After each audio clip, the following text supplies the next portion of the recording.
السلام علیکم ورحمۃ اللہ وبرکاتہ۔ الحمد للہ رب العالمین والعاقبۃ للمتقین والصلاة والسلام علی سید المرسلین محمد وآلہ وصحابتہ اجمعین، اما بعد۔ میرے محترم بھائیو، بزرگوں، دوستو،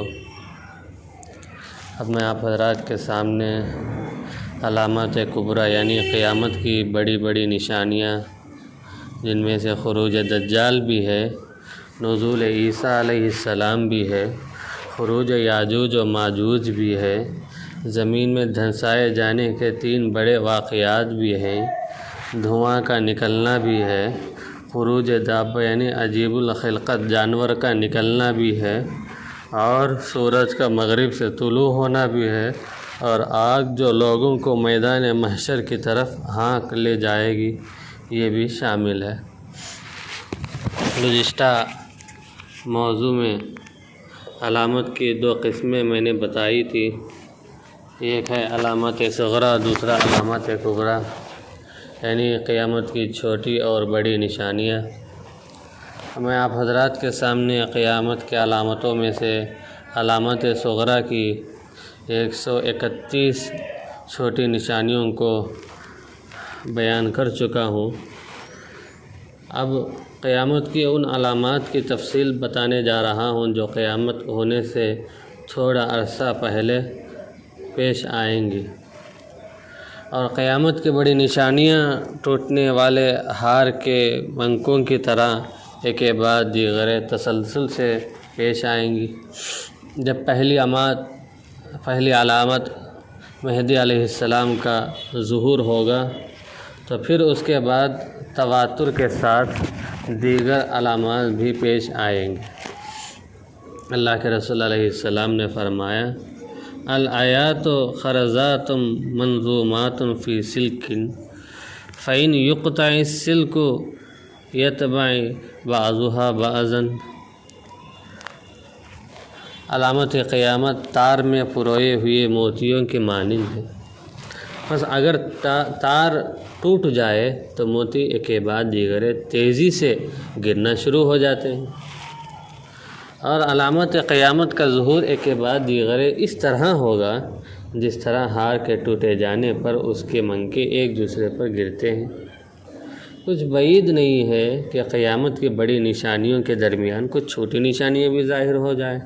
مثلاً پہلے مہدی کا ظہور ہو جائے، پھر اس کے زمانے میں ایک چھوٹی نشانیاں ظاہر ہو جائے، پھر ان کے بعد دجال ظاہر ہو جائے، اور پھر اسی طرح دیگر علامات بھی ظاہر ہو جائیں، ممکن ہے۔ تو سب سے پہلی چیز مسیح دجال کا خروج۔ آپ حضرات کے سامنے اس سلسلے میں 7 شکلوں میں پیش کرتا ہوں دجال کے خروج کے سلسلے میں۔ سب سے پہلی، مسیح دجال کون ہوگا؟ دوسرا سوال، کیا وہ آج کہیں موجود ہے؟ تیسرا سوال، کیا اسے پہلے کبھی کسی نے دیکھا ہے؟ اور چوتھا سوال، اس کی علامت کیا ہوگی؟ اور 5واں، اس کے خروج کے اسباب کیا ہوں گے؟ اور 6، دجال کو بہت غصے میں مبتلا کرنے والی بات کیا ہوگی؟ اور 7واں، دجال کے بارے میں غلط عقائد کیا کیا ہے؟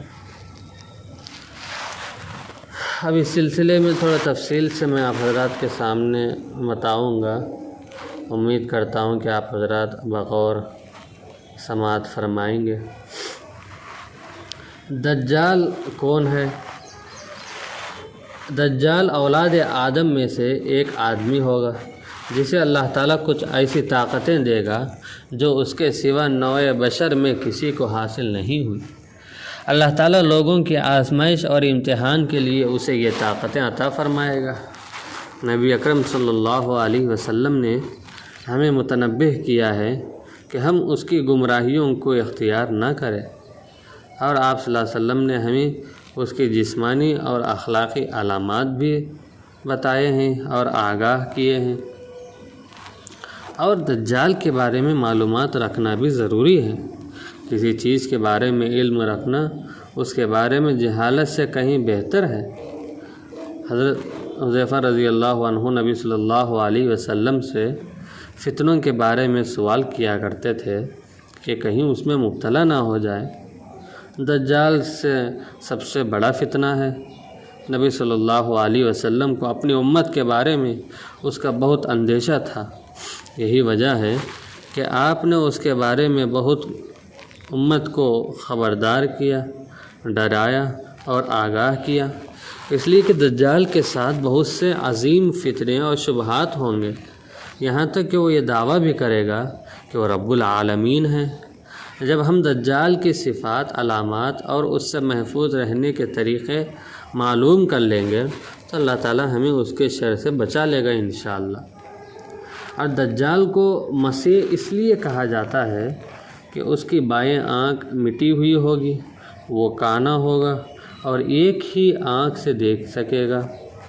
بعض اہل علم کا کہنا ہے کہ اس کا نام مسیح اس لیے رکھا گیا کہ وہ ساری زمین میں گھومے اور چلتا پھرتا ہے، اور بعض نے کہا کہ مسیح نام اس لیے رکھا گیا کہ اس کے نصف چہرے پر نہ آنکھ ہوگی اور نہ آبرو ہوگی، اور اس کا نام دجال اس لیے رکھا گیا ہے کہ اس کا نام دجل یعنی فریب کرنا ہے، ہیلے بازی سے کام لینا ہے، حقائق چھپانا اور بڑے بڑے جھوٹ بولنا اس کا کام ہوتا ہے۔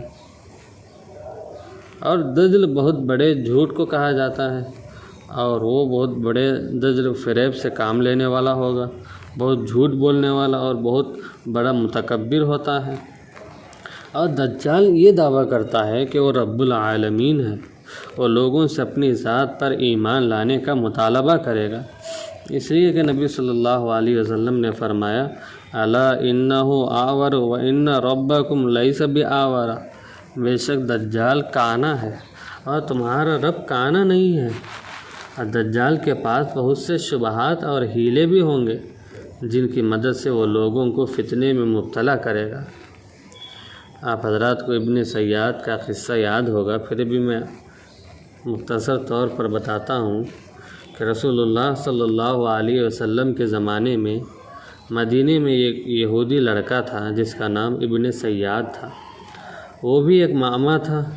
نبی کریم صلی اللہ علیہ وسلم کو بھی اس کے دجال ہونے کے بارے میں تردد تھا۔ اس کے اور نبی صلی اللہ علیہ وسلم کے درمیان ایک واقعہ پیش آیا، وہ یہ ہے کہ نبی صلی اللہ علیہ وسلم حضرت عمر بن خطاب اور چند دیگر صحابہ کے ساتھ ابن سیاد کی جانب روانہ ہوئے۔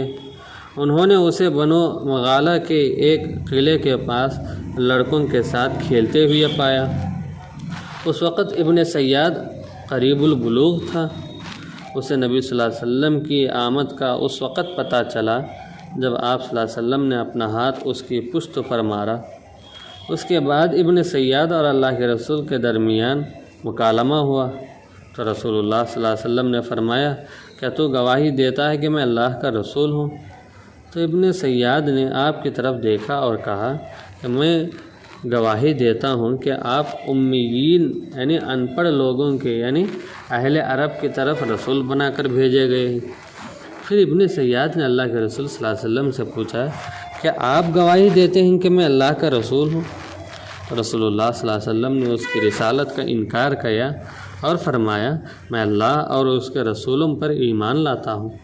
اس کے بعد اللہ کے رسول صلی اللہ علیہ وسلم نے ابن سیاد سے ایک اور سوال کیا اور فرمایا تجھے کیا نظر آتا ہے؟ ابن سیاد نے کہا میرے پاس سچا اور جھوٹا آتا ہے۔ رسول اللہ صلی اللہ علیہ وسلم نے فرمایا پھر تو معاملہ تجھ پر خلط ملط ہو گیا۔ پھر آپ صلی اللہ علیہ وسلم نے فرمایا میں نے تجھ سے پوچھنے کے لیے دل میں ایک چیز چھپا رکھی ہے، یعنی میں نے اپنے دل میں ایک لفظ سوچ رکھا ہے، تم اسے معلوم کرنے کی کوشش کرو کہ وہ کیا ہے۔ اللہ کے رسول صلی اللہ علیہ وسلم نے اپنے دل میں دخان کا لفظ چھپا رکھا تھا۔ محدثین نے اس بات کو بھی نقل کیا ہے۔ اور ابن سیاد نے دخان کے کہنے کی کوشش کیا لیکن اسے یہ الفاظ ادا کرنے کی توفیق نہ ملی۔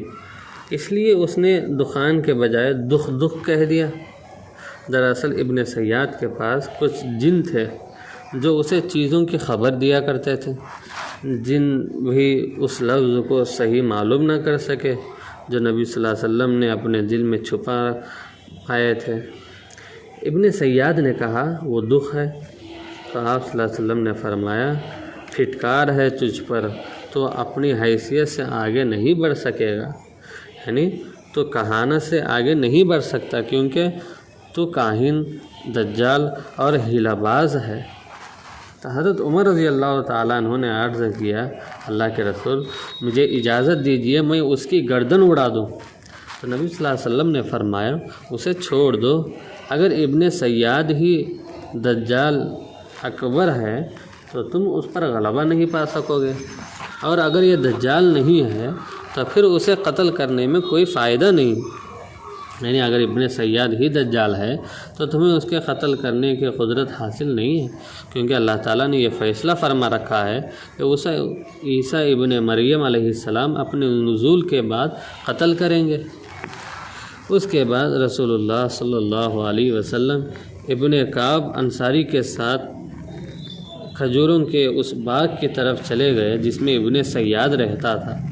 نبی صلی اللہ علیہ وسلم کھجور کے درختوں کے پیچھے چھپتے چھپتے اس باغ میں داخل ہوئے۔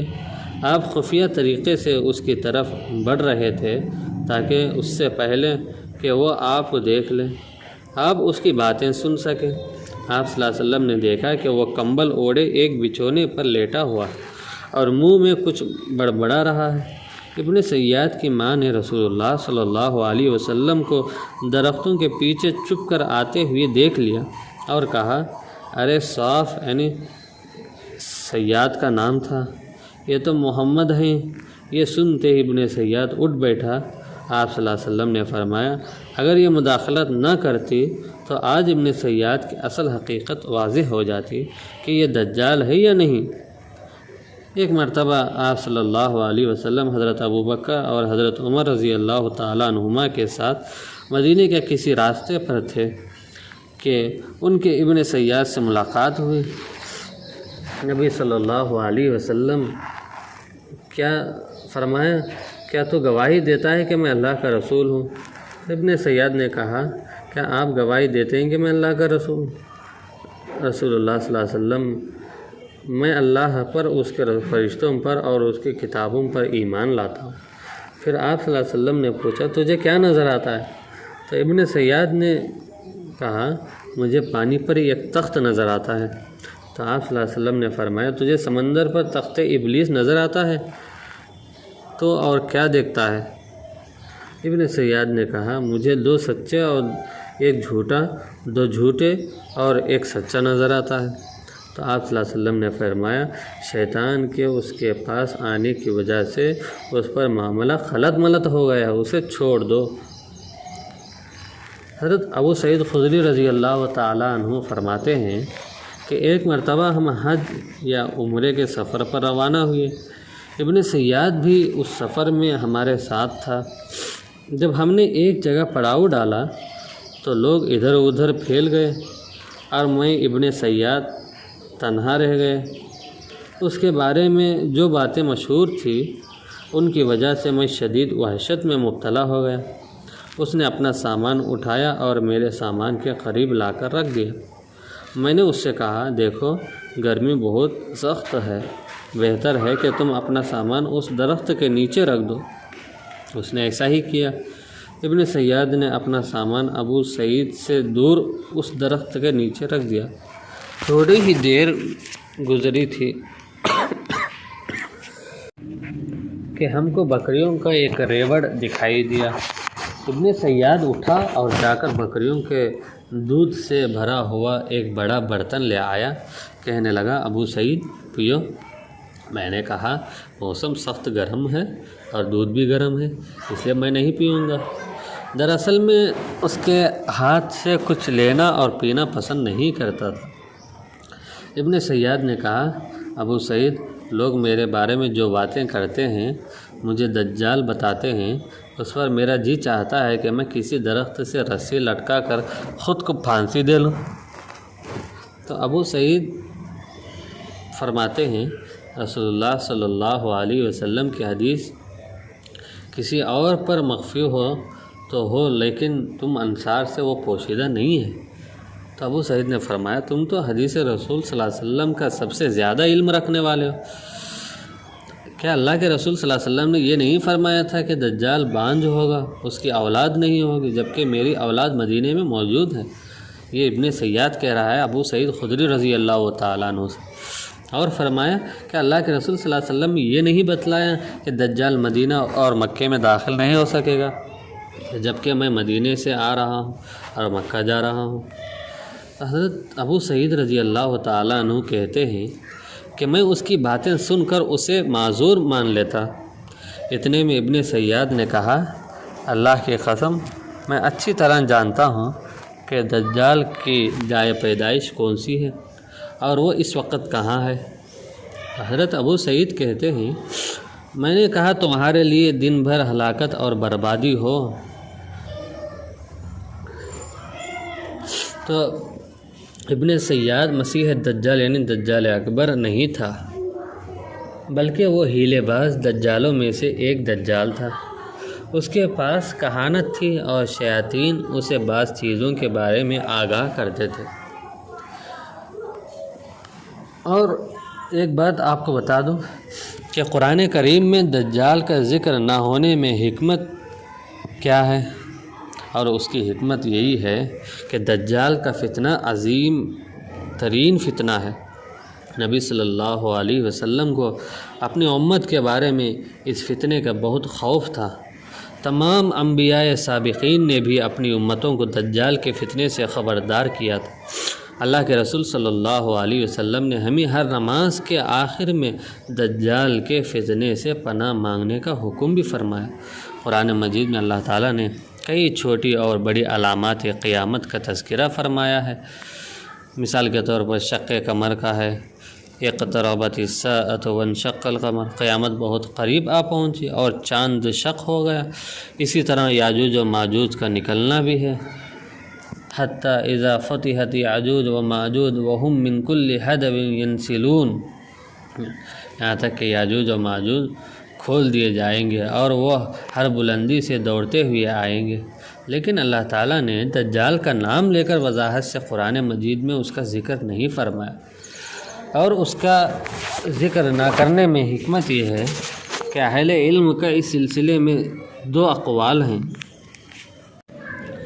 پہلا قول یہ ہے کہ اس آیت کریمہ میں دجال کا ذکر کیا گیا، یوم یأتی بعض آیات ربک لا ینفع نفسا ایمانها لم تکن آمنت من قبل، جس روز تمہارے پروردگار کی بعض نشانیاں آ جائیں گی تو جو شخص پہلے ایمان نہیں لایا ہوگا اس وقت اسے ایمان لانا کچھ فائدہ نہیں دے گا، کیونکہ اس بات کی وضاحت نبی صلی اللہ علیہ وسلم کی حدیث سے بھی ہوتی ہے۔ اللہ کے رسول علیہ السلام نے فرمایا جب تین چیزیں ظاہر ہو جائیں گی تو کسی ایسے شخص کا ایمان اسے فائدہ نہ دے گا جو پہلے سے ایماندار نہ ہوگا۔ پہلی چیز دجال کا نکلنا، دوسری چیز خروج دابہ کا نکلنا، اور تیسری چیز سورج کا مغرب سے طلوع ہونا۔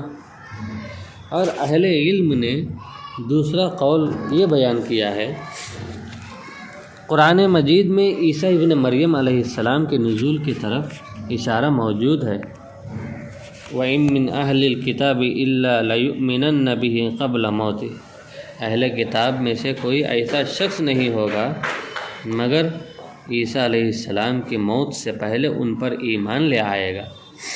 دوسری جگہ فرمایا وَإِنَّهُ لَعِلْمٌ لِلسَّاعَةِ فَلَا تَمْتَرُنَّ بِهَا وَاتَّبِعُونِ هَٰذَا صِرَاطٌ مُّسْتَقِيمٌ، عیسیٰ علیہ السلام قیامت کی ایک نشانی ہے، تو اے لوگو اس قیامت میں تم ہرگز شک نہ کرو۔ اور یہ بات بلا شبہ صحیح ہے کہ عیسیٰ علیہ السلام ہی دجال کو قتل کریں گے، لیکن قرآن مجید میں نزول عیسیٰ کے بارے میں آمدہ گفتگو کے سلسلے میں دجال کا ذکر بھی ضمناً آ ہی گیا، کیونکہ اللہ کے رسول صلی اللہ علیہ وسلم نے فرمایا 10 نشانیاں ظاہر ہونے تک قیامت قائم نہیں ہوگی، دھواں، دجال، جانور کا نکلنا اور سورج کا مغرب سے طلوع ہونا، اور فرمایا 3 چیزیں جب ظاہر ہو جائیں گی تو کسی ایسے شخص کا ایمان لانا اسے فائدہ نہ دے گا جو پہلے سے ایمان نہ لایا ہوگا۔ سورج کا مغرب سے طلوع ہونا، دجال کا نکلنا، اور زمین سے ایک بڑے جانور کا نکلنا۔ اللہ کے رسول علیہ السلام نے فرمایا آدم علیہ السلام کی تخلیق سے لے کر قیامت تک دجال سے بڑی کوئی مخلوق نہیں، اور ایک روایت کے الفاظ ہیں کہ دجال سے بڑی کوئی مصیبت نہیں۔ حضرت عمر رضی اللہ تعالیٰ عنہما کہتے ہیں کہ اللہ کے رسول صلی اللہ علیہ وسلم ایک روز لوگوں سے خطاب کرنے کے لیے کھڑے ہوئے۔ آپ صلی اللہ علیہ وسلم نے اللہ تعالیٰ کے شایان شان حمد و ثنا بیان فرمائے، اور پھر دجال کا ذکر فرمایا، اور فرمایا کہ میں تمہیں اس سے ڈرا رہا ہوں، اور ہر نبی نے اپنی قوم کو اس سے ڈرایا ہے، لیکن میں تمہیں ایک ایسی بات بتا رہا ہوں جو کسی نبی نے اپنی قوم کو نہیں بتائی۔ وہ ایک آنکھ سے کانا ہوگا، اور اللہ تعالیٰ تو ہرگز ایسا نہیں ہے۔ اور فرمایا دجال کے سوا دیگر فتنوں کا مجھے تمہارے بارے میں زیادہ خوف ہے۔ دجال اگر میری موجودگی میں آ گیا تو میں دلیل کے ساتھ مقابلہ کر لوں گا، اور کر کے تم سب کی طرف سے اس پر غالب آ جاؤں گا، اور اگر وہ میرے عدم موجودگی میں آیا تو ہر شخص دلیل کے ساتھ اس پر غالب آنے کی کوشش کرے۔ اللہ تعالیٰ میری جگہ ہر مسلم کا خود دفاع کرے گا۔ رسول اللہ صلی اللہ علیہ وسلم نے خروج دجال سے پہلے پیش آنے والے واقعات کو بھی بتائے۔ فرمایا کہ تم جزیرہ عرب میں جنگ کرو گے تو اللہ تعالیٰ اسے فتح کر دے گا، پھر تم ایران پر حملہ کرو گے تو اللہ تعالیٰ اسے بھی فتح کرے گا، پھر تم روم پر حملہ کرو گے تو اللہ تعالیٰ اسے بھی فتح کرے گا، پھر تم دجال سے جنگ کرو گے تو اللہ تعالیٰ اسے بھی فتح کرے گا۔ یعنی جس جگہ دجال ہوگا اس جگہ پر اور اس کے ساتھیوں پر تمہیں فتح حاصل کر دے گا۔ بیت المقدس کے آباد ہونے سے مدینے کی بربادی شروع ہو جائے گی۔ مدینے کی بربادی ہوئی تو ایک بڑی جنگ شروع ہو جائے گی، اور وہ جنگ شروع ہو گیا تو قسطنطنیہ فتح ہو جائے گا، اور جب قسطنطنیہ فتح ہو گیا تو پھر جلد ہی دجال نکلے گا۔ اور خروج دجال سے پہلے مسلمانوں اور رومی عیسائیوں کے درمیان بہت سی جنگیں ہوں گی جن میں مسلمانوں کو فتح حاصل ہوگی۔ نبی صلی اللہ علیہ وسلم نے فرمایا تم عیسائیوں کے ساتھ صلح کر لو گے، پھر تم ایک لڑائی کرو گے، اور رومی پس پشت تمہارے ساتھ غداری کریں گے۔ تم اس جنگ میں فتح یاب رہو گے، مال غنیمت حاصل کرو گے، اور نقصان سے محفوظ رہو گے، پھر تم میدان جنگ سے واپس لوٹو گے، یہاں تک کہ تم اور عیسائی ایک ٹیلوں والی سرسبز جگہ پر پڑاؤ ڈالو گے۔ وہاں عیسائیوں میں سے ایک شخص صلیب کو ہوا میں بلند کر کے اعلان کرے گا کہ صلیب غالب آ گئی، صلیب غالب آ گئی۔ اس پر ایک مسلمان کو غصہ آئے گا اور وہ آگے بڑھ کر صلیب کے ٹکڑے ٹکڑے کر دے گا۔ اس واقعے سے عیسائی بگڑ جائیں گے اور جنگ کے لیے جمع ہو جائیں گے۔ اس وقت مسلمان بھی جوش میں آ جائیں گے اور اپنے ہتھیار سنبھال لیں گے، ایک سخت لڑائی کریں گے، اور اللہ تعالیٰ مسلمانوں کی اس جماعت کو شہادت سے سرفراز کرے گا۔ اس واقعے کی تفصیل اللہ کے رسول صلی اللہ علیہ وسلم نے اس طرح فرمایا کہ قیامت اس وقت تک قائم نہ ہوگی جب تک کہ عیسائی اعماق یا دابق کے مقام پر پڑاؤ نہ ڈالیں گے۔ عیسائیوں کا مقابلہ کرنے کے لیے مدینے سے مسلمانوں کا ایک لشکر روانہ ہوگا۔ اس وقت روئے زمین کے بہترین لوگ ہوں گے۔ جب دونوں لشکر ایک دوسرے کے مقابل صف آرا ہوں گے تو عیسائی کہیں گے تم لوگ ذرا ہٹ جاؤ، پہلے ہمیں ان لوگوں سے لڑائی کرنے دو جو ہم میں گرفتار ہو چکے ہیں۔ اس بات سے معلوم ہوتا ہے کہ مسلمانوں اور عیسائیوں کے درمیان پہلے بھی بہت لڑائیاں ہو چکی تھیں جن میں مسلمانوں کو فتح حاصل ہوا تھا، عیسائیوں کو قیدی بنا لیا گیا تھا جو بعد میں مسلمان ہو گئے تھے، اور اب اسلامی لشکر میں شامل ہو کر عیسائیوں سے جہاد کرنے کے لیے آئے ہوئے ہوں۔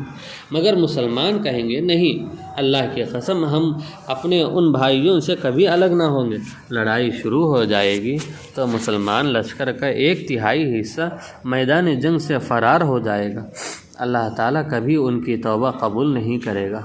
اس لشکر کے 1/3 لوگ جہاد کرتے ہوئے شہید ہو جائیں گے۔ یہ لوگ اللہ تعالیٰ کے نزدیک افضل ترین شہداء ہوں گے۔ باقی 1/3 لشکر لڑائی میں فتح حاصل کرے گا۔ یہ لوگ کبھی فتنے میں مبتلا نہیں ہوں گے، اور یہی لوگ قسطنطنیہ کو بھی فتح کریں گے۔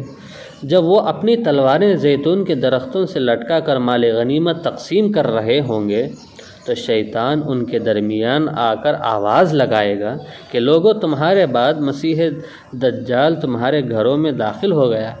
اس سے شیطان کا مقصد انہیں گھبراہٹ اور خوف میں مبتلا کرنا ہے۔ لشکر اسلام کے فوجی وہاں سے نکلیں گے اور وہ دجال کی طرف متوجہ ہوں گے۔ شیطان کی یہ خبر تو غلط ہوگی، مگر جب وہ شام میں پہنچیں گے تو واقعی مسیح دجال کا ظہور ہو چکا ہوگا۔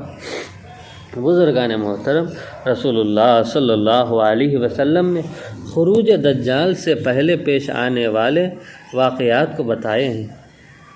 فرمایا کہ خروج دجال سے پہلے 3 برس بہت سختی اور شدت کے ساتھ گزریں گے۔ لوگ ذریعہ معاش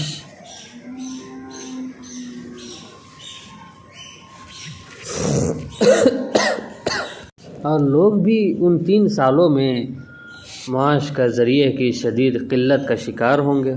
پہلے برس اللہ تعالیٰ آسمان کو حکم دے گا کہ وہ اپنی 1/3 بارش روک لے، اور زمین کو حکم دے گا کہ وہ اپنی 1/3 پیداوار روک لے۔ پھر اگلے برس آسمان کو حکم ہوگا کہ وہ اپنی 2/3 بارش روک لے، اور زمین کو حکم ہوگا کہ وہ اپنی 2/3 پیداوار روک لے۔ تیسرے سال اللہ تعالیٰ آسمان کو حکم دے گا کہ وہ اپنی تمام بارش روک لے، اور زمین کو حکم دے گا کہ وہ اپنی ساری پیداوار روک لے۔ تو نتیجہ یہ ہوگا، رزلٹ یہ نکلے گا کہ آسمان سے پانی کا 1 قطرے تک نہ گرے گا، اور زمین سے کوئی نبات پیدا نہ ہوگی۔ روئے زمین پر جتنے بھی سایہ دار درخت ہوں گے تباہ و برباد ہو جائیں گے، مگر جس کو اللہ چاہے گا وہ بچ جائے گا۔ یعنی ایک کم تعداد کے سوا سب درخت مرجھا کر سوکھ جائیں گے۔ لوگوں نے سوال کیا، اے اللہ کے رسول، اس صورتحال میں لوگوں کا ذریعہ معاش کیا ہوگا؟ آپ صلی اللہ علیہ وسلم نے فرمایا، وَلَا إِلَٰهَ إِلَّا اللَّهُ، اللہ اکبر اور الحمدللہ کثرت سے پڑھیں گے، اور یہی ذکر ان کے لیے معاش کا ذریعے کا کام دے گا۔ اور اسی طرح بہت سے واقعات ہیں، انہی میں سے ایک یہ بھی ہے کہ حضرت راشد بن سعد رضی اللہ عنہ فرماتے ہیں، جب استخر یعنی ایران کے قدیم ترین اور مشہور ترین شہروں میں سے ایک شہر ہے، ایرانی بادشاہ یہاں رہا کرتے تھے اور یہاں ان کا خزانہ بھی ہوتا تھا۔ جب یہ استخر فتح ہوا تو ایک منادی نے اعلان کیا، خبردار رہو، دجال ظاہر ہو چکا ہے۔ حضرت صاحب بن جسامہ ان سے ملے اور کہا، تم یہ نہ کہتے تو اچھا تھا، میں تمہیں بتا چکا ہوں کہ میں نے رسول اللہ صلی اللہ علیہ وسلم کو یہ فرماتے ہوئے سنا، دجال اس وقت تک نہیں نکلے گا جب تک کہ لوگ اس کے ذکر سے غافل نہ ہو جائیں، یہاں تک کہ خطیب ممبروں پر اس کا ذکر کرنا چھوڑ دیں گے۔ اور دجال کی جسمانی علامت بھی اللہ کے رسول صلی اللہ علیہ وسلم نے بتائی ہے کہ اس کا قد چھوٹا ہوگا، اور پنڈلیوں کے درمیان دوری ہونے کی وجہ سے اس کی چال عیبدار ہوگی، اور دجال کے بال نرم اور سیدھے نہ ہوں گے، گھنگریالے ہوں گے، اس کے بال گھنے ہوں گے، بجھی ہوئی آنکھ پھولے ہوئے انگور کے مانند، یعنی وہ بائیں آنکھ سے کانا ہوگا، اور سفید رنگ والا ہوگا، چوڑی پیشانی والا ہوگا، اس کی دونوں آنکھوں کے درمیان لکھا ہوگا کاف فا را۔ اسے ہر پڑھا لکھا اور ان پڑھ مومن اچھی طرح پڑھ لے گا۔ یعنی وہ دجال لاولد ہوگا، یعنی اس کے یہاں کوئی اولاد نہ ہوگی۔ رسول اللہ صلی اللہ علیہ وسلم نے دجال کے ظاہر ہونے کی جگہ کو بھی ہم کو بتلائے ہیں۔ فرمایا دجال مشرق میں ایک ایسی جگہ سے خروج کرے گا جسے خراسان کہا جاتا ہے۔ یہ خراسان ایران کا ایک بڑا صوبہ ہے، اور اس کی پیروی ایسے لوگ کریں گے جن کے چہرے منڈی ہوئی ڈھالوں کی طرح ہوں گے۔ دجال کا ابتدائی ظہور اور شہرت شام اور عراق کے درمیان ہوگی۔ نبی صلی اللہ علیہ وسلم نے دجال کے بارے میں فرمایا انہو خارج خلتم بین الشام والعراق، وہ شام اور عراق کے درمیان ایک مقام سے ظاہر ہوگا۔ نبی صلی اللہ علیہ وسلم جساسہ کا قصہ اور دجال کا قصہ بھی بتایا کہ عامر بن شراحیل شعبی کہتے ہیں کہ انہوں نے فاطمہ بنت قیس رضی اللہ تعالیٰ عنہما سے کہا، حضرت فاطمہ بنت قیس رضی اللہ تعالیٰ عنہ فرماتی ہیں کہ ایک روز میں نے رسول اللہ صلی اللہ علیہ وسلم کے منادی کی آواز سنی۔ وہ یہ اعلان کر رہا تھا کہ لوگوں نماز کھڑی ہونے والی ہے۔ یہ سن کر میں سوئے مسجد چل پڑی اور اللہ کے رسول صلی اللہ علیہ وسلم کے پیچھے نماز ادا کی۔ میں عورتوں کی اس صف میں تھی جو مردوں کے بالکل پیچھے تھی۔ جب آپ صلی اللہ علیہ وسلم نماز سے فارغ ہوئے اور ممبر پر جلوہ افروز ہوئے تو آپ صلی اللہ علیہ وسلم نے تبسم فرما رہے تھے، اور آپ نے تبسم فرماتے ہوئے فرمایا ہر شخص اپنی جگہ پر بیٹھا رہے۔ پھر فرمایا کیا تم جانتے ہو کہ آج میں نے تمہیں مسجد میں کیوں جمع کیا؟ صحابہ اکرام رضی اللہ عنہم نے عرض کیا اللہ اور اس کے رسول ہی بہتر جانتے۔ تو آپ صلی اللہ علیہ وسلم نے فرمایا اللہ کی قسم میں نے تم لوگوں کو کسی رغبت دلانے یا ڈرانے کے لیے جمع نہیں کیا، بلکہ میں نے تمہیں اس لیے بلایا ہے کہ تمہیں ایک اہم واقعہ بتلاؤں کہ تمیم داری جو کہ نصرانی تھے میرے یہاں آئے اور میرے ہاتھ پر بیعت کر کے مسلمان ہو گئے۔ انہوں نے مجھے ایک واقعہ سنایا ہے جو میری ان احادیث کے موافق ہے جو میں تم لوگوں سے مسیح دجال کے بارے میں بیان کرتا رہا ہوں۔ تمیم داری نے مجھے بتایا کہ وہ قبیلے بنو لخم اور بنو خزام کے 30 لوگوں کے ساتھ بحری جہاز میں محو سفر تھے کہ پانی کی بھپری ہوئی موجوں نے ان کے جہاز کو راستے سے بھٹکا دیا۔ وہ 1 مہینے تک سمندر میں بھٹکنے کے بعد ایک جزیرے کے قریب جا نکلے اور غروب آفتاب کے وقت جہاز کو جزیرے کے قریب لے گئے۔ پھر چھوٹی کشتی میں بیٹھ کر جزیرے تک پہنچے اور پھر اس میں داخل ہو گئے۔ وہاں انہیں گھنے اور موٹے بالوں والا ایک جانور دکھائی دیا۔ بالوں کی کثرت کی وجہ سے پتہ نہ چلتا تھا کہ اس کی اگلی جانب کون سی ہے اور پچھلی جانب کون سی ہے۔ انہوں نے تعجب سے کہا تیرا ستیہ ناس ہو، تو کیا چیز ہے؟ اس نے کہا میں جساسہ ہوں۔ پھر انہوں نے کہا جساسہ کیا ہوتی ہے؟ اس نے کہا تم لوگ اس شخص کے پاس جاؤ جو الگ تھلگ ایک دور جگہ میں رہتا ہے، وہ تمہارے بارے میں جاننے کا بہت خواہش مند ہے۔ اس جساسے نے جب اپنا نام لیا تو ہمیں یہ اندیشہ ہوا کہ یہ جساسہ کہیں کوئی شیطان نہ ہو۔ ہم جلدی سے اس خانقاہ کی طرف چل پڑے۔ جب ہم اس میں داخل ہوئے تو ہم نے ایک عظیم الجثہ انسان دیکھا جو بہت مضبوطی سے بندھا ہوا تھا۔ اس کے دونوں ہاتھ اس کی گردن سے بندھی ہوئی تھے اور گھٹنوں سے ٹخنوں تک وہ لوہے کی زنجیروں سے جکڑا ہوا تھا۔ ہم نے کہا تیرے لیے ہلاکت ہو، تو کون ہے؟ اس نے کہا تم لوگ میرے بارے میں جاننے میں کامیاب ہو گئے، پہلے تم بتاؤ کہ تم کون ہو؟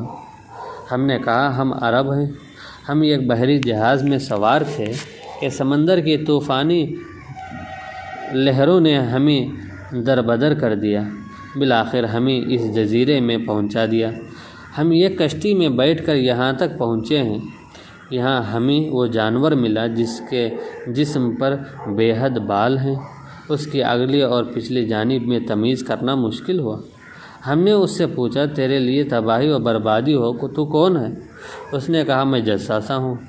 ہم نے کہا جساسہ کون ہے؟ اس نے کہا تم لوگ اس بڑے محل کی خانقاہ میں جاؤ، وہاں جو شخص ہے وہ تمہاری خبر کا بہت شوق کرتا ہے، ہم تیزی سے تمہارے جانب آئے ہیں، ہم اس جانور سے بھی خوف کرتے ہیں کہ کہیں وہ کوئی شیطان ہی نہ ہو۔ اس نے کہا مجھے بیسان کے کھجوروں کے باغات کے بارے میں کچھ بتلاؤ۔ یہ بیسان فلسطین کے شہروں میں سے ایک شہر کا نام ہے جو نہر جالوت کے جنوب مغرب میں ہے۔ ہم نے کہا تم اس شہر کی کس چیز کے بارے میں پوچھنا چاہتے ہو؟ اس نے کہا مجھے یہ بتاؤ کیا اس کے درخت پھل دے رہے ہیں؟ ہم نے کہا دیتے ہیں۔ اس نے کہا قریب ہے کہ اس کے درخت پھل دینا بند کر دیں گے۔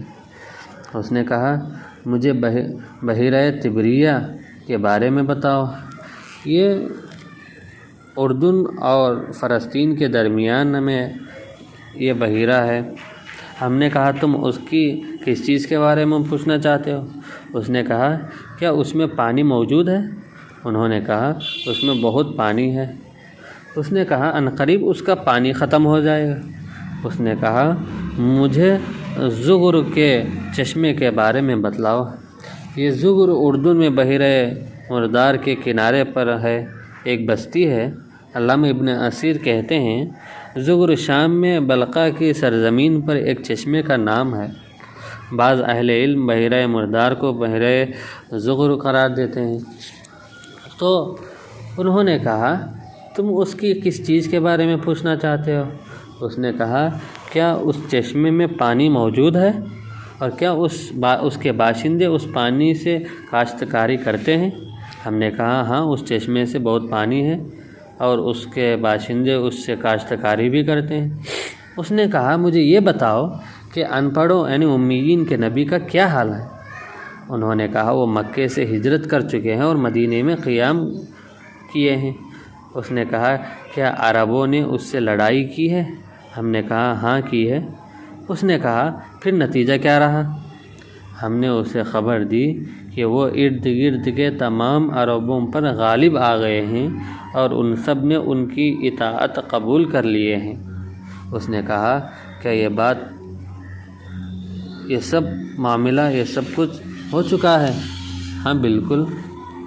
تو اس نے کہا یہی ان کے لیے بہتر ہے کہ نبی کی اطاعت کر لیں۔ اب میں تمہیں اپنے بارے میں بتاتا ہوں، میں مسیح دجال ہوں۔ عنقریب مجھے کسی وقت خروج کا اجازت مل جائے گی، میں نکلوں گا اور ساری زمین کے ہر شہر کا 40 روز میں چکر لگا لوں گا سوائے مکہ اور مدینے کے، کیونکہ یہ 2 شہر مجھ پر حرام کر دیے گئے ہیں۔ ان میں سے کسی شہر میں بھی اگر میں داخل ہونے کی کوشش کروں گا تو میرا سامنا ایک فرشتے سے ہوگا جو ننگی تلوار سونت کر میری راہ میں کھڑا ہوگا۔ وہ مجھے ان شہروں میں داخل ہونے سے روک دے گا۔ مکہ اور مدینے کے تمام راستوں اور شاہراہوں پر بھی فرشتے متعین ہوں گے جو اس کی حفاظت کریں گے۔ حضرت فاطمہ بنت قیس رضی اللہ تعالیٰ عنہ کہتی ہیں پھر آپ صلی اللہ علیہ وسلم نے اپنا عصا ممبر پر مارا اور فرمایا یہ طیبہ ہے، یہ طیبہ ہے، یہ طیبہ ہے، یعنی مدینہ منورہ ہے۔ پھر آپ نے فرمایا کیا یہ بات میں تم سے پہلے ہی بیان نہیں کر چکا؟ لوگوں نے کہا جی ہاں۔ آپ صلی اللہ علیہ وسلم نے فرمایا مجھے تمیم داری کی بات اچھی لگی کیونکہ وہ میری اس بات کے مطابق تھی جو میں دجال کے بارے میں اور مکہ مدینہ کے متعلق تم سے بیان کیا کرتا ہوں۔ خبردار رہو، دجال شام یا یمن کے سمندر میں ہے، بلکہ وہ مشرق کی جانب ہے، وہ مشرق کی جانب ہے، وہ مشرق کی جانب ہے۔ اور آپ صلی اللہ علیہ وسلم نے اپنے ہاتھ سے مشرق کی طرف اشارہ فرمایا۔ مدینۃ الرسول صلی اللہ علیہ وسلم سے مشرق کی جانب عراق اور ایران ہے۔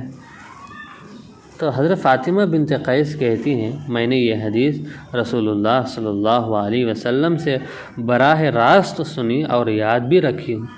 میں نے مسیح دجال کے بارے میں لکھنے والے بعض مؤلفین کی کتابوں میں بھی پڑھا ہوں کہ انہوں نے مسیح دجال کی موجودگی کی جگہ اور برمودا مثلث کے درمیان ربط قائم کرنے کی کوشش کی ہے۔ حالانکہ برمودا مثلث کی حقیقت آج تک ایک سربستہ راز ہے جو کسی پر منکشف نہیں ہو سکا۔ اصل میں برمودا مثلث کی حقیقت اور اس کا مسیح دجال کا تعلق کیا ہے؟ اور برمودا مثلث کے بارے میں گفتگو بیہودہ حکایات اور فرضی واقعات کی طرح ہے۔ یہ جغرافیہ کی تحقیق بھی ہے۔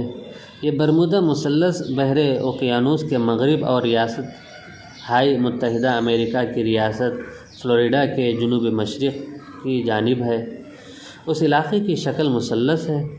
یہ مغرب کی طرف خلیج میکسیکو سے شروع ہو کر جنوب میں جزیرہ لیورڈ ویسٹ انڈیز تک ہے۔ پھر شمال میں برمودا 300 چھوٹے جزیروں کا مجموعہ جن کی آبادی 65,000 نفوس پر مشتمل ہے وہاں تک، اور پھر خلیج میکسیکو اور جزائر بہاماس تک پھیلا ہوا ہے۔ جزائر برمودا میں مقام مزاحمت بحر اوقیانوس کے شمالی مغرب میں ایک خاص مقام ہے جو بحیرہ سرگاسو کہلاتا ہے۔ اس کے پانیوں کی ایک خاص بات یہ ہے کہ ان میں سمندری نباتات کی ایک مخصوص قسم پائی جاتی ہے جسے سرگاسم کہا جاتا ہے۔ یہ بہت بڑی مقدار میں گول شکل میں پانیوں پر تیرتی رہتی ہے اور بحری جہازوں کے آگے رکاوٹ بن کر ان کی آمد و رفت کو مشکل بنا دیتی ہے۔ بحیرہ سرگاسو اپنی مکمل اور پرسکون خاموشی کی وجہ سے مشہور ہے۔ اس میں ہوا کی موجیں اور سمندری طوفان شاذ و نادر ہی آتے ہیں۔ اس کو دہشت ناک سمندر اور اوقیانوس کا قبرستان بھی کہتے ہیں۔ بعض تحقیقی رپورٹوں سے یہ معلوم ہوتا ہے کہ اس سمندر کی تہہ میں بہت سے بحری جہاز کشتیاں موجود ہیں جو مختلف زمانوں میں اس میں غرق ہو چکے ہیں، ڈوب چکے ہیں۔ جزائر برمودا میں گمشدگی کا نقطۂ آغاز 1850 عیسوی اس مخصوص جگہ یا اس کے قرب و جوار میں تقریباً 50 بحری جہاز لاپتہ ہو گئے۔ البتہ ان میں سے بعض جہازوں کے کپتان آخری لمحات میں خطرے کا ادراک ہونے پر پیغامات ارسال کرنے میں کامیاب رہے، مگر اس قدر مبہم اور غیر واضح تھے کہ انہیں کوئی بھی نہ سمجھ سکا۔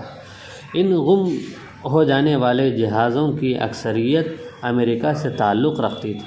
سب سے پہلے جو جہاز لاپتہ ہوا اس کا نام انسرجنٹ تھا۔ اس پر 340 افراد سوار تھے۔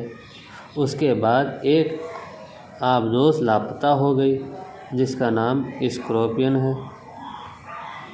اس پر دریاؤں اور سمندروں میں کام کرنے والے 99 افراد سوار تھے،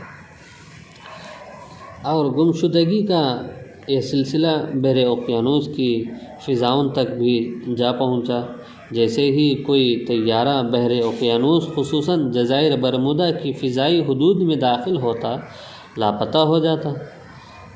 1945 عیسوی میں امریکی ریاست فلوریڈا کے ناول ایئر بیس سے 5 بمبار لڑاکا طیارے معمول کی تربیتی پرواز پر روانہ ہوئے، اور یہ 5 طیارے ایک ساتھ مثلث شکل میں اڑان بھرتے جا رہے تھے اور ایک غرق شدہ بحری جہاز کے سطح سمندر پر تیرتے ہوئے ملبے کی طرف جانا چاہتے تھے۔ ایئر بیس کا عملہ ان طیاروں کی جانب سے کسی ایسے پیغام کا منتظر تھا جس میں ان کے پائلٹوں کو یہ بتانا تھا کہ وہ کس جگہ اور کس طریقے سے اتریں گے، کہ اچانک ان کو گروپ کمانڈر کی طرف سے ایک عجیب و غریب پیغام ملا۔ گروپ کمانڈر چارلس ٹیلر نے ایئر بیس کنٹرول ٹاور کو یہ پیغام بھیجا: ہم اس وقت ایمرجنسی کی حالت میں ہیں، ہم اپنا روٹ مکمل طور پر کھو چکے ہیں، میں زمین کو دیکھنے سے قاصر ہوں، میں یہ بھی نہیں کہہ سکتا کہ اس وقت ہم کہاں ہیں، ہم فضا میں گم ہو چکے ہیں، یہاں ہر چیز عجیب و غریب اور تشویش انگیز ہے، میں کسی سمت کا تعین بھی نہیں کر سکتا، یہاں تک کہ میرے سامنے جو سمندر ہے وہ بھی عجیب اور نامانوس سا ہے، اور میں اس کی تعین بھی نہیں کر سکتا کہ یہ کون سا سمندر ہے۔ اس کے فوراً بعد کنٹرول ٹاور سے فضائی بیڑے کا ہر قسم کا رابطہ منقطع ہو چکا، کٹ چکا۔ اس کے بعد بھی کئی ایک طیارے اس جگہ گم ہوئے، اور اس مسلط کی گھٹی سلجھانے کے لیے زلزلوں کا نظریہ اور مثلث برمودا پر وقوع ہونے والے حوادث سے اس کا تعلق تھا۔ اس نظریے کے مطابق کہ سمندر کی تہہ میں واقع ہونے والے زمینی زلزلوں اور جھٹکوں کی وجہ سے سمندر کی موجوں میں شدید طوفانی اور ہنگامی نوعیت کی لہریں پیدا ہوتی ہیں، جو بحری جہازوں کو ڈبو دیتی ہیں اور انہیں آنن فانن پوری قوت سے سمندر کی گہرائی کی طرف کھینچتی ہیں۔ جہاں تک فضا میں اڑنے والے طیاروں کا تعلق ہے، ان جھٹکوں اور موجوں کی وجہ سے فضا میں بھی کچھ ایسی ہوائی لہریں پیدا ہوتی ہیں جن سے طیاروں کا توازن خراب ہو جاتا ہے اور پائلٹ کا طیارے پر کنٹرول برقرار نہیں رہتا۔ کشش ثقل کا نظریہ اور جزائر برمودا میں ہونے والے واقعات سے اس کا تعلق یہ تھا کہ جب جزائر برمودا کے اوپر سے گزرتے وقت طیارے میں موجود قطب نما اور دیگر آلات عجیب و غریب شکل میں حرکت کرنے لگتے ہیں۔ یہی صورتحال بحری جہاز کے کپتان کو بھی پیش آتی ہے، جو اس امر کی دلیل ہے کہ وہاں ایک شدید مقناطیسی قوت یا جذب کی ایک شدید اور عجیب غریب طاقت موجود ہے۔ خروج دجال سے پہلے پیش آنے والے واقعات پر نظر ڈالیں گے تو عربوں کی قلت ہوگی۔ لوگ دجال سے ڈر کر پہاڑوں کی طرف بھاگ جائیں گے۔ شریک رضی اللہ عنہا نے فرمایا، یا رسول اللہ، اس دن عرب کہاں ہوں گے؟ آپ صلی اللہ علیہ وسلم نے فرمایا، وہ بہت تھوڑی تعداد میں ہوں گے، اور ایک شدید لڑائی اور فتح قسطنطنیہ بھی ہے۔ اللہ کے رسول صلی اللہ علیہ وسلم نے فرمایا، بیت المقدس کی آبادی دراصل مدینے کی بربادی ہوگی۔ مدینے کی بربادی ہوئی تو ایک بڑی جنگ شروع ہو جائے گی، اور وہ جنگ شروع ہوا تو قسطنطنیہ فتح ہو جائے گا، اور جب قسطنطنیہ فتح ہو گیا تو پھر جلد ہی دجال نکلے گا۔